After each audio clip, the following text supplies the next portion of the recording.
হরে কৃষ্ণ। যে দিদিভাইটা আমাদের বাড়িতে আনাজ দিয়ে যায় সে দেখি আজকে পালং শাক এনেছে।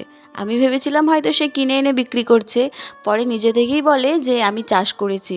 আমি তো শুনেই অবাক যে এই এত তীব্র গরমেও পালং শাক চাষ হয়েছে। তো শাকের চচ্চড়ি করেছি আর মাছের ঝাল করেছি। আর শাকের টেস্ট কিন্তু ভালোই, ভেবেছিলাম হয়তো এই অফ সিজনে ভালো হবে না, তবে ভালোই।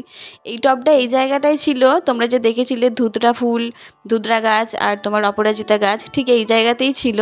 সবথেকে বেশি নোংরা করে কিন্তু অপরাজিতা গাছ, সবথেকে বেশি ছাদ নোংরা হয়। ধুতরা গাছটাকে এই জায়গায় বসিয়েছি, জানি না হবে কি না।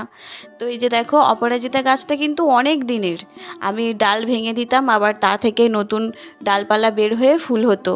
তো যে কারণে পুরো ফাটিয়ে দিয়েছে। আর শিকড়টা অনেক মোটা হয়ে গেছে, যেহেতু অনেক পুরনো একটা গাছ। তো মাটি তো কোনোভাবেই ফেলা যাবে না। এই যে টবগুলো আগে যখন আমি গাছগুলো বসিয়েছি তখন মাটির অভাবে অল্প মাটিতেই বসিয়েছিলাম, সুন্দরভাবে হয়ে গিয়েছিল।